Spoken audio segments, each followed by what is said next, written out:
കൃത്യമായിട്ട് ഡീലിൻ്റെ സ്വഭാവം ഇല്ലെങ്കിൽ നിങ്ങൾ പറയൂ. നിങ്ങൾ ചാനലിലെല്ലാം പരാതി കൊടുത്തു തലേ ദിവസം 200 കോടി രൂപയുടെ ആസ്തി മറച്ചു വെക്കുന്നു എന്നുള്ളത്.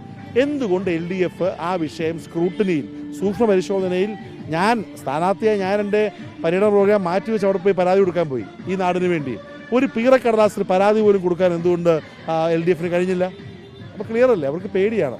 ഞാൻ വെല്ലുവിളിക്കുകയാണ്. മന്ത്രി ശിവൻകുട്ടി ആരുടെയും പരസഹായമില്ലാതെ ഒരു തുണ്ട് പടലാസ് ആരെങ്കിലും എഴുതി കൊടുത്ത കാര്യങ്ങളല്ലാതെ ഒരു ഡിബേറ്റ് വരണമെന്ന് ഞാൻ പറയുകയാണ്. ചന്ദ്രശേഖരന് സ്വാഗതം. പക്ഷേ പരസഹായം പാടില്ല.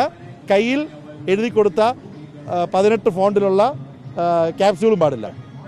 നേരിട്ട് face to face man to man തയ്യാറാവണം അദ്ദേഹം.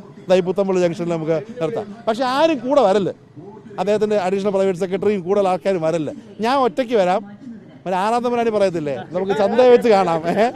പക്ഷെ നീ ഒറ്റയ്ക്ക് വരണമെന്ന് പറയുന്ന പോലെ അതുപോലെ ശ്രീ ശിവൻകുട്ടി ഒറ്റയ്ക്ക് വരണം, ശ്രീ ചന്ദ്രശേഖരൻ ഒറ്റയ്ക്ക് വരണം. നമുക്ക് ഒരുമിച്ച് രാഷ്ട്രീയം പറയാം. പക്ഷെ ഒറ്റയ്ക്കേ വരാവുള്ളൂ. കയ്യിൽ തുണ്ട് പേപ്പറുമായിട്ട് വരല്ലേ. കേരളത്തിൽ കടുത്ത ത്രികോണ മത്സരം നടക്കുന്ന മണ്ഡലമാണ് നേമം. രാവിലെ മുതൽക്ക് തന്നെ പ്രചാരണത്തിലാണ് UDF സ്ഥാനാർത്ഥി KS ശബരിനാഥൻ. അങ്ങനെ തന്നെയാണോ? ഒരു ത്രികോണത്തിന്റെ മൂടാണോ മണ്ഡലം? ത്രികോണത്തിന്റെ മൂഡ് പതുക്കെ മാറി ഇപ്പോൾ UDFും BJPയും തമ്മിലുള്ള പോരാട്ടമായിട്ടാണ് പോകുന്നത്. ഞാൻ എന്തായാലും ജനങ്ങൾക്കിടയിൽ നിൽക്കുന്ന ഒരാളാണ്. ഞാൻ രാവിലെ മുതൽക്ക് നമ്മളെല്ലാം ഫീൽഡിലാണ്.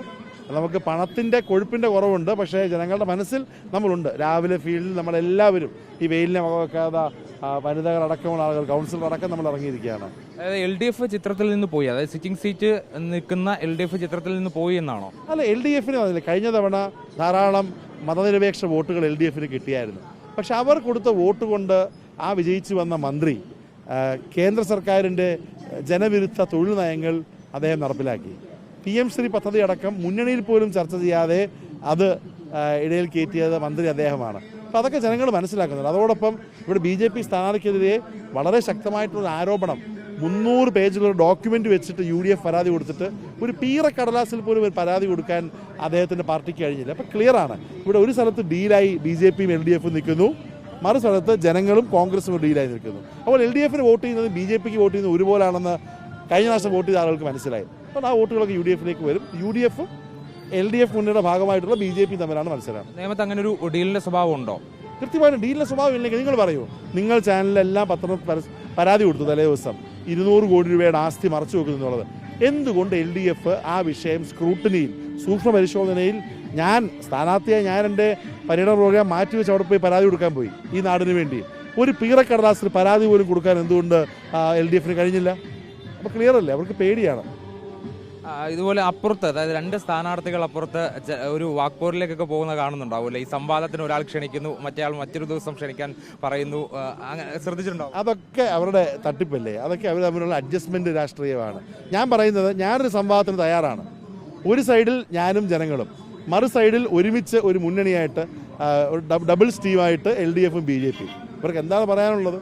വലിയ അഡ്ജസ്റ്റ്മെൻറ്റ് നേമത്ത് നടക്കുകയാണ്, തിരുവനന്തപുരത്ത് നടക്കുകയാണ്, ഇവിടെ ജനങ്ങളോടൊപ്പം നിൽക്കുകയാണ്. ഇവരുടെ പ്ലാൻ എങ്ങനെയാണെന്ന് വെച്ചാൽ, ഒരു വിഭാഗത്തെ ഭയപ്പെടുത്തിക്കൊണ്ട് ഒരു പാർട്ടി വോട്ട് പിടിക്കും, ആ ഭയപ്പാടിൻ്റെ പേര് പറഞ്ഞുകൊണ്ട് മറ്റേ പാർട്ടി വോട്ട് പിടിക്കും.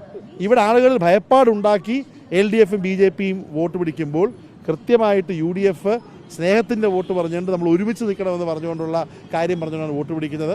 ഞാൻ വെല്ലുവിളിക്കുകയാണ്. മന്ത്രി ശിവൻകുട്ടി ആരുടെയും പരസഹായമില്ലാതെ ഒരു തുണ്ട് പടലാസ് ആരെങ്കിലും എഴുതി കൊടുത്ത കാര്യങ്ങളല്ലാതെ ഒരു ഡിബേറ്റ് വരണമെന്ന് ഞാൻ പറയുകയാണ്. ചന്ദ്രശേഖരന് സ്വാഗതം.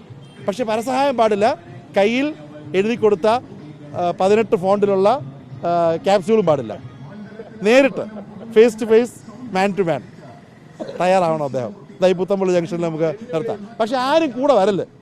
അദ്ദേഹത്തിൻ്റെ അഡീഷണൽ പ്രൈവറ്റ് സെക്രട്ടറിയും കൂടുതൽ ആൾക്കാരും വരല്ലേ. ഞാൻ ഒറ്റയ്ക്ക് വരാം. ഒരു ആനന്ദമനാണി പറയത്തില്ലേ, നമുക്ക് ചന്തയെ വെച്ച് കാണാം. പക്ഷെ നീ ഒറ്റയ്ക്ക് വരണമെന്ന് പറയുന്ന പോലെ അതുപോലെ ശ്രീ ശിവൻകുട്ടി ഒറ്റയ്ക്ക് വരണം, ശ്രീ ചന്ദ്രശേഖരൻ ഒറ്റയ്ക്ക് വരണം. നമുക്ക് ഒരുമിച്ച് രാഷ്ട്രീയം പറയാം. പക്ഷെ ഒറ്റയ്ക്കേ വരാവുള്ളൂ. കയ്യിൽ തുണ്ട് പേപ്പറുമായിട്ട് വരല്ലേ. അത്രേ ഉള്ളൂ. ഞാനൊരു കൊച്ചുകുട്ടിയാണ് അദ്ദേഹം പറയുന്നത്. 10 വർഷമായിട്ട് രാഷ്ട്രീയത്തിൽ വന്നുള്ളൂ. തിരുവനന്തപുരം രാഷ്ട്രീയം അറിയത്തില്ലാതെ നിങ്ങളുടെ ചാനലിൽ തന്നെ പറയുന്നത് കേട്ടാ. അപ്പോൾ എനിക്കൊരു കാര്യം പറയാനുള്ളൂ. ഞാനിവിടെ രാഷ്ട്രീയത്തിൽ വന്നിട്ട് 10 വർഷമായി കാണും. പക്ഷെ ഒരു കാര്യം ഞാൻ പറയുകയാണ്, അങ്ങയുടെ പാർട്ടി കോർപ്പറേഷനിൽ നിന്ന് 59 നിന്ന് 29 30 സീറ്റ് നിങ്ങളുകൊണ്ട് BJPക്ക് കൊടുത്തു. ഈ കോർപ്പറേഷനിലേക്ക് BJP കൊടുത്തു. അതേ സമയത്തും ഞാൻ ഉൾപ്പെടെ മത്സരിച്ചാണ് 2 ഇരട്ടി സീറ്റുകൾ UDFന് കിട്ടിയത്. അപ്പം അതുകൊണ്ട് ഈ ശിവൻകുട്ടി, അദ്ദേഹം അപ്പൂപ്പൻ എന്നാണ് വിളിക്കുന്നത്, എൻ്റെ അപ്പൂപ്പൻ്റെ പ്രായമുണ്ട്. അദ്ദേഹം ഇങ്ങനെ പറയുന്ന കാര്യങ്ങളൊക്കെ യുക്തിയില്ലാതെ ചില അപ്പൂപ്പന്മാർ നമ്മളായിട്ട് ഇങ്ങനെ തിരുവനന്തപുരം ഭാഷ പറയുന്നത് കിണ്ടുന്ന പോലെ നമ്മൾ കാണത്തുള്ളൂ. ഞാൻ റെഡിയാണ്. ഒരു തുണ്ട് പേപ്പറില്ലാതെ കൂടെ ആളില്ലാതെ ഒറ്റയ്ക്ക് അദ്ദേഹം പുത്തമ്പള്ളി ജംഗ്ഷനിൽ വരണം. ഞാൻ ഒറ്റയ്ക്ക് സംവാദത്തിന് ഞാനും തയ്യാർ. ശരി, എന്തായാലും നേമം മണ്ഡലത്തെ സംബന്ധിച്ച് UDF സ്ഥാനാർത്ഥി KS ശബരിനാഥൻ ഉഷാറായിട്ട് പ്രചാരണം മുന്നോട്ട് കൊണ്ടുപോകുന്നു എന്നുള്ളതാണ് നമുക്ക് അദ്ദേഹത്തിന്റെ വാക്കുകളിൽ നിന്ന് മനസ്സിലാകുന്ന. ഒരു സംവാദത്തിന് കൂടി എതിർ സ്ഥാനാർത്ഥിയായ V ശിവൻകുട്ടിയെ വെല്ലുവിളിക്കുന്നതാണ് നമ്മൾ ഇപ്പോൾ കണ്ടത്. വീഡിയോ ജേർണലിസ്റ്റ് വിജിത്ത് ഊർക്കടവിനൊപ്പം reporter Harimohan, in reporter, Thiruvananthapuram.